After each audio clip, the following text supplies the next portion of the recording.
신비로운 미지의 장소 동굴. 겨울이면 이곳에 서식하며 동면을 취하는 박쥐는 아직도 베일에 쌓인 희귀 동물 중 하나다. 그중 붉은 빛을 띠는 붉은 박쥐는 멸종 위기종. 박쥐들이 이제 서식하고 있었던 곳인데 지금 상태에서 이제 한 마리도 안 보입니다. 인간의 손이 잘 닿지 않는 깊은 동굴. 그곳에 털을 잡고 겨울잠을 자는 붉은 박쥐. 이들이 자연 동굴을 버리고 폐광으로 들어간 이유는 무엇일까?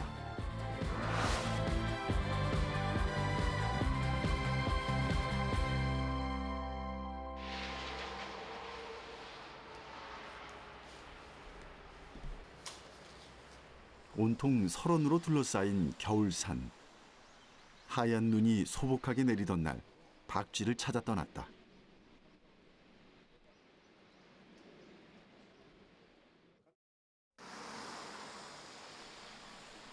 제일 먼저 박쥐를 찾아 나선 곳은 충북 단양군에 위치한 한 자연 동굴.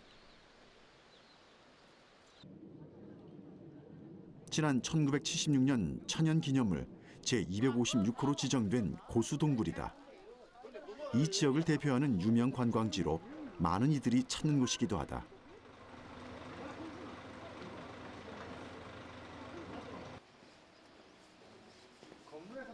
이곳에서 20년 동안 근무하며 박쥐 서식지와 개체수 변화를 관찰했다는 강종민 씨와 함께 동굴에 들어가 보기로 했다.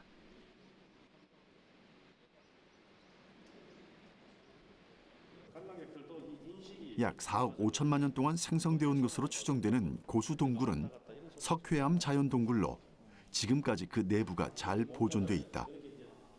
현재 개방된 길이는 약 1.7km 구간.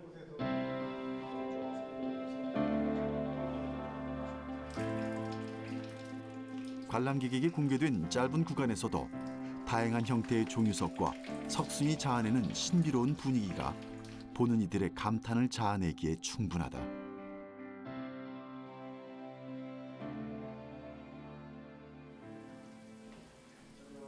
고수동굴에서 제일 먼저 만난 것은 박쥐들의 먹이가 된다는 나방이었다.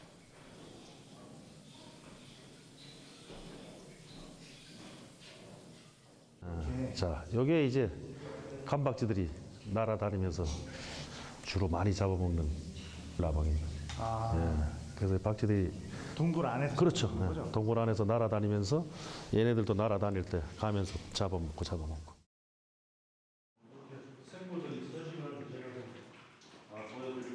장님 굴서가 여기 있네. 그죠? 저 하얀 게. 예. 저 여기 굴서가 암흑 속에서 서식하다 보니까 몸 전체 색깔이 이렇게 하얀색으로 띠고 바뀌었어요. 그리고 억만 년 전부터 이곳엔 다양한 생물들이 존재했을 것이다. 그중 어두운 동굴에 살면서 눈이 퇴화된 장님굴 새우 역시 동굴의 대표적인 생물 중 하나다.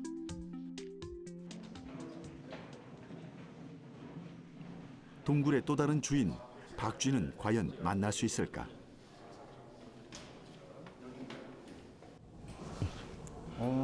저기 있네요. 여기 하나 있고, 여기 하나 있고. 두 마리가 예. 지금 관찰이 되네요. 예. 동굴 깊숙한 곳. 어둠 속에 몸을 숨기고 동면하고 있는 박쥐를 드디어 만날 수 있었다. 박쥐 중에서도 가장 대표적인 종으로 꼽히는 관박쥐다. 동굴에서 가장 많이 서식하고 있는 대표적인 관박쥐입니다. 관박쥐 지금 한 마리 있고, 저기도 한 마리 있는데, 보통 예전에는 박쥐가 상당히 많았는데 요즘 그 개체수가 많이 줄어들었어요. 개체수가 줄었어요? 예. 전체적으로 어두운 회색을 띠는 관박쥐는 주로 동굴 내에서 작은 무리를 이루어 서식하는데 현재 이곳에선 2마리만이 관찰됐다. 예전에 제가 이 동굴에 한번 친구들하고 관람을 하게 됐어요. 그럴 때는 지나가는데도 박쥐가 이렇게 막 날아다닐 그런 걸 느꼈어요. 그런데 요즘 들어와서 이렇게 관람객이 많아서 그런 경우도 있지만은 들고양이들이 또 이렇게 매달리고 다 잡아먹더라고. 그래서 먹이 사슬이 무너지고 이런 관계로 인해서 이 박쥐 개체수가 많이 줄어진 것 같습니다.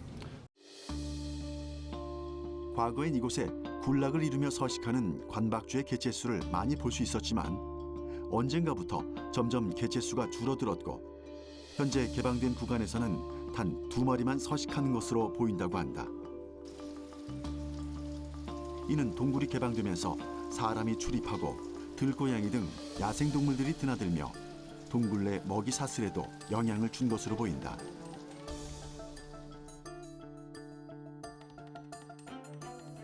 그전에 저 위에서부터 여 밑에까지 막 아주 많은 양의 박쥐들이 동면에 들어갔었는데 관박쥐가 사라진 동굴엔 마치 사람의 형상인 듯 또 동물의 형상인 듯 기괴한 석상들만이 남아 그 자리를 지키고 있었다.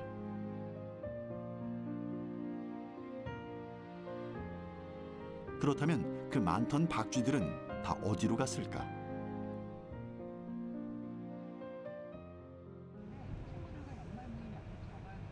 박쥐의 대규모 서식지가 발견됐다는 한 마을로 찾아가 봤다.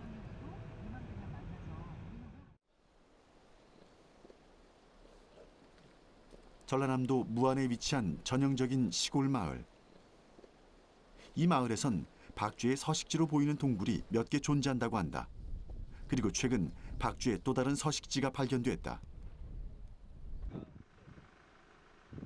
국립생물자원관의 한상훈 박사는 멸종 위기종인 붉은 박쥐의 개체수 조사와 생태 연구를 계속해오고 있는데 오늘 우리는 그의 모니터링 조사를 동행 취재하기로 했다.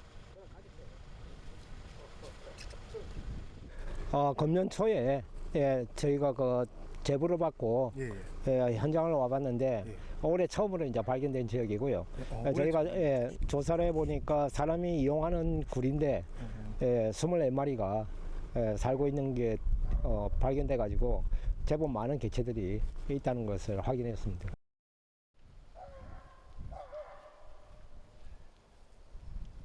이번엔 많은 수의 박쥐들을 만날 수 있을까? 기대와 걱정을 안고 한상훈 박사의 뒤를 따라 나섰다.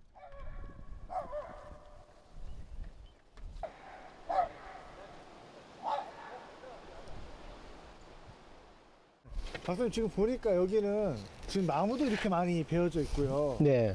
사람의 흔적이 그 작업하는 흔적이 되게 많은데 이런 곳에서 박쥐가 사는 이유는 뭔가요? 지금 그 나무를 이렇게 자르고 한 거는 전체를 갖다 산을 갖다가 이용하기 위해서 벌목한 게 아니고 이 그 굴의 입구 주변이 경사가 심한 그런 거 나무가 쓰러지면 위험하기 때문에 굴 입구 주변에만 지금 나무를 벌목한 거고요. 산비탈 아래 자리한 동굴은 입구에 출입문까지 달려있는 데다 얼마 전까지 사람들이 드나들었던 흔적이 남아있다. 그 주변으론 벌목한 나무들도 여기저기 흩어져 있다.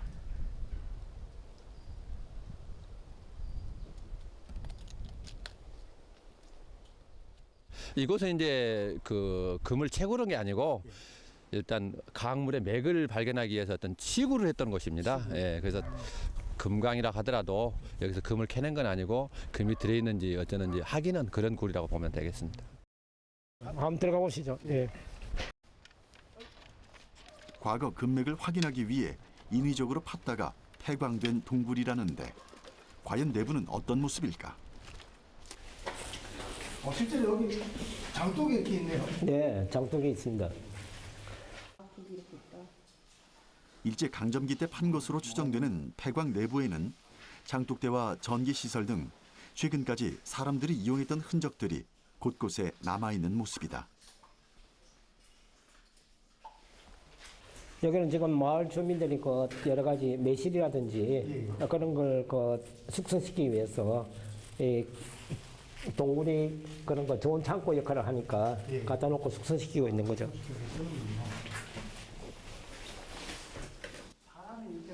성인 남성의 키보다 훨씬 낮은 동굴 내부는 안으로 들어갈수록 점점 더 좁아지는 구조다. 박사님 지금 여기 네. 습기가 엄청 많네요. 네, 습기가 많죠. 이게 사실 습도가 높아야 박쥐들에게 유리한 환경을 제공하는 게 금세 카메라를 뒤덮은 뿌연 습기. 겨울임에도 따뜻한 폐광 안은 송골송골 물기가 맺혀 있을 정도로 촉촉하고 포근했다. 적어도 습도가 80% 가까운 높은 그 동굴을 갖다가 붉은 박쥐가 선호한다고 돼 있는데 그 이후에 이제 붉은 박쥐의 경우 그 겨울에 잠을 자면서 피부가 건조해지면 그 피부가 건조해진 만큼 피부가 약해서 막이 찢어지는 경우가 있거든요.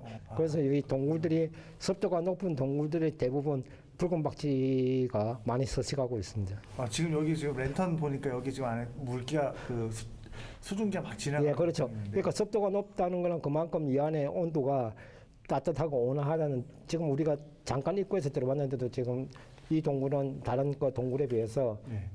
대단히 그 저기 온도가 높은 편이거든요.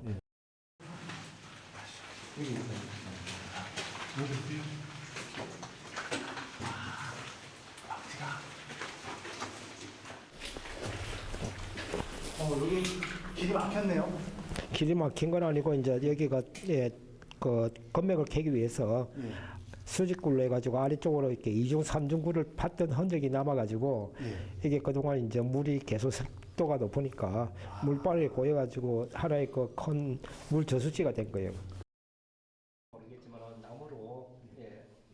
과거 금맥을 찾기 위해 시구를 했던 것으로 보이는 공간은 오랜 세월 동안 물이 고이면서 수심 10m가 넘는 깊은 무릉덩이를 만들어냈다.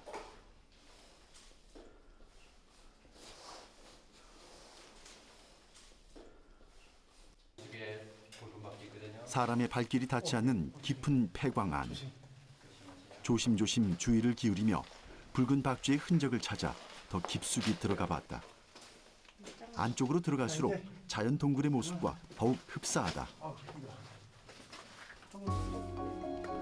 그리고 드디어 깊은 폐광 안쪽에서 동면하고 있는 붉은 박쥐 무리를 발견할 수 있었다. 붉은 박쥐는 세계적인 희귀종으로 1급 멸종위기 야생 생물이다. 붉은 박쥐는 우리나라의 약 23종의 박쥐들 가운데 가장 그 따뜻한 그런 그 기후대를 온도를 선호하는 그런 약간의 남방계 박쥐입니다. 붉은 박쥐는 국내에선 1999년 전남 한평 고봉산 동굴에서 처음으로 발견돼 2005년 천연기념물로 지정됐다. 전체적으로 붉은색을 띠는 몸통에 귓바퀴와 발가락은 검은색이다. 불빛을 비추면 황금색을 띈다고 해 황금박쥐라고도 불린다. 다른 박쥐들은 다 이렇게 팔을 갖다가 이렇게 차례짜서 비슷하게 매달려 있는데 여기 한 마리가 지금 펴가 있잖아요. 이거는 이제 잠을 자다가 얘가 기지개 펴듯이 몸이 너무 이제 딱딱하게. 붉은 박쥐의 동면을 방해하지 않고 외부 환경의 훼손을 최소화하기 위해 30분 이내로 연구 시간에 제한을 두고 있어 개체수 확인 후 폐광 촬영을 마쳤다. 우리가 지금 방금 들어갔던 동굴은 특히 그 거리는 좁은 데 비해서 동굴 깊이는 좁은 데 비해서 안에 가보시면 그 물웅덩이가 있고 또 천장에서 물도 떨어지면서 습도가 상당히 높은 걸 알 수가 있고요. 그다음에 입구가 이렇게 외부에 그런 그 추운 공기가 들어가는 걸 차단시키는 문을 만들어놨기 때문에 아래가 일정하게 높은 온도를 유지하고 있어서 붉은 박쥐에게 더더욱 그 겨울잠을 자는 데 있어서 좋은 조건을 제공하고 있습니다.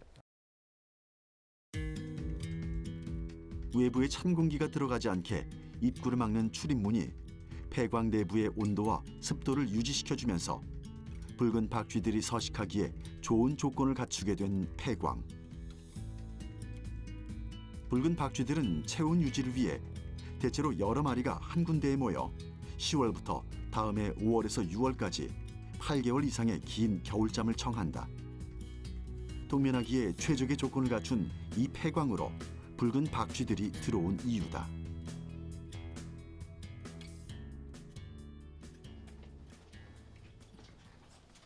멸종 위기종인 붉은 박쥐의 특성과 생태적 가치를 좀 더 알아보기 위해 다시 한상훈 박사를 찾은 곳은 인천에 위치한 그의 연구실이다.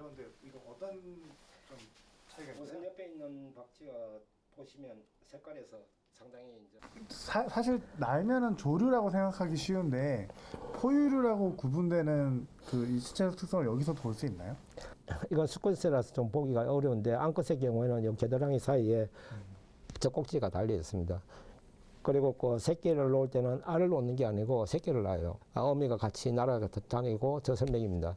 그래서 뭐 젖을 먹이는 동물, 그러니까 포유류죠. 발가락으로 벽면을 짚은 채 날개를 접고 동면하는 붉은 박쥐가 날개를 완전히 펼친 모습에선 더욱 신비감이 느껴진다. 전체적으로 황금빛을 띠는 붉은색은 주로 회색을 띠는 다른 박쥐에 비해 화려한 외형을 갖게 했고, 길이에 비해 폭이 넓은 날개는 주로 숲에서 먹이 활동을 하는 붉은 박쥐에게 유리하도록 발달됐다. 결과라고 우리가 볼 수가 있습니다. 요 위에가 첫째 손가락, 그다음에 이게 가운데 여기가 가운데 손가락, 여기가 이제 약지가 되는 거죠. 비상을 하는 데 있어서 아주 이렇게 먼 장거리를 이동한다기보다는 그런 그 숲 내에서 장애물들을 피하면서 유연하게 활동하기, 그러니까 비상하기 위한 그런 박쥐들이 주로 이게 날개의 그 폭이 큰 편입니다. 붉은 박쥐의 연구가 국내에서 본격적으로 이루어진 건 2000년도부터다. 당시 61마리가 발견됐으며 이후 꾸준히 증가했는데, 이는 환경적인 요인보다 서식지의 발굴이 활발해졌기 때문으로 보인다. 현재 발견된 개체수는 약 300마리 정도. 이를 보호하려는 보다 적극적인 노력이 필요한 시점이다. 또 다른 붉은 박쥐의 서식지를 찾아 전남 무안에서 멀지 않은 한평의 한 마을을 찾았다. 외딴 곳에 있네요. 얼마 전까지 이곳에선 붉은 박쥐를 여러 마리 볼 수 있었다고 한다. 여기 동굴이 있네요.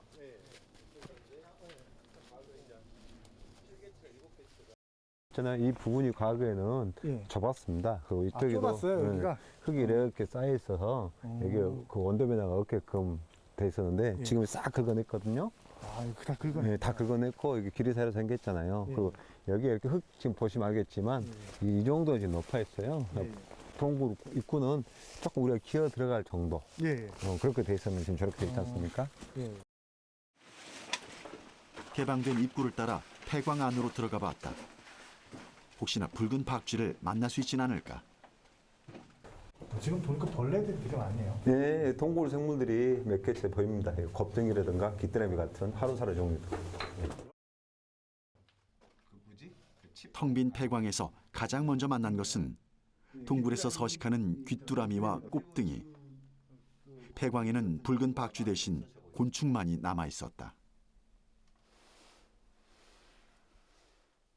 이쪽 부분들이 이제 박쥐들이 이제 서식하고 있었던 곳인데 지금 상태에서 이제 한 마리도 안 보입니다. 몇 마리나 있었어요? 이제 관박쥐는 한 30여 개체, 그다음 붉은 박쥐가 7개체가 있었습니다. 불과 얼마 전까지만 해도 관박쥐와 붉은 박쥐가 서식하는 곳이었던 폐광. 그동안 이곳에선 무슨 일이 있었던 걸까? 그 많던 박쥐들은 왜 사라진 것일까? 지금 물개가 거의 안 보이죠? 여기 원래는 물개가 많았던 곳. 예, 원래 많았던 곳인데 지금은 현재 거의 물개가 안 보입니다. 그리고 그 온도 변화가 지금 좀 보면 썰렁할 겁니다. 본래 동굴들은 항온 때는 따뜻하거든요, 겨울에. 근데 지금 보면 차는 기분이 있을 거예요. 이게 이제 변온으로 변했다는 거죠. 그래서 박쥐가 서식이 좀 이제 힘들어집니다. 이렇게 되면은. 입구가 개방되면서 박쥐의 서식 조건인 습도와 온도가 깨지고 이것에 적응하지 못한 박쥐들은 폐광을 떠날 수밖에 없었던 것이다. 여기 있네요. 예. 인간의 개입으로 인한 서식지 파괴를 막기 위해 안전장치를 마련해 놓은 곳도 있다. 이것은 우리 환경부에서 그 박쥐 서식지 보호를 위해서 구정을 설치했는데 이게 이제 야생 생물의 침입이라든가 그다음에 인간의 침입 이런 부분을 방지하기 위해서 이렇게 설치를 했습니다. 특히 이 서식지 그 안정적인 서식 환경을 유지하기 위해서는 그 온도, 그다음에 수분이 제일 중요한데 이게 인간의 침입이나 이런 것이 이루어졌을 때는 그 환경폐가 약간 환경이 변화가 옵니다. 이래서 박쥐가 서식하는데 문제가 생기거든요. 단지 동굴 입구를 막거나 열어놓는 것 같은 아주 단순한 행위일지라도 그곳을 서식지로 삼는 생물들에게 미치는 영향은 우리 생각보다 훨씬 큰 파괴력을 가질 수 있다. 생물종이 잘 유지되기 위해선 먼저 종의 특성을 이해하려는 노력이 필요해 보인다. 박쥐의 배설물은 상당히 그 유기물이 많기 때문에 동굴 내에 다른 생물들이 살아가는데 박쥐가 유일하게 외부 환경과 동굴 내의 환경을 이어주는 그런 그 연결 역할을 해요.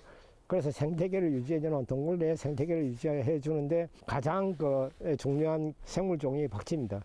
또 우리 인간에게 주변에 그런 여러 가지 건전한 생활 환경을 유익하게 해주는 그런 그 해충을 갖다가 조절해주는 또 역할자로서 대단히 우리 인간에게 유익한 동물이라고 볼 수가 있겠습니다. 아직 밝혀지지 않은 것이 더 많은 베일에 쌓여있는 신비로운 동물 붉은 박쥐.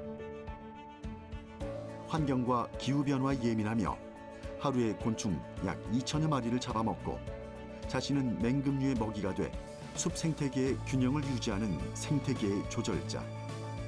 이를 파괴하지 않고 유지하기 위한 노력과 관련 연구가 활발히 이루어지기를 바란다.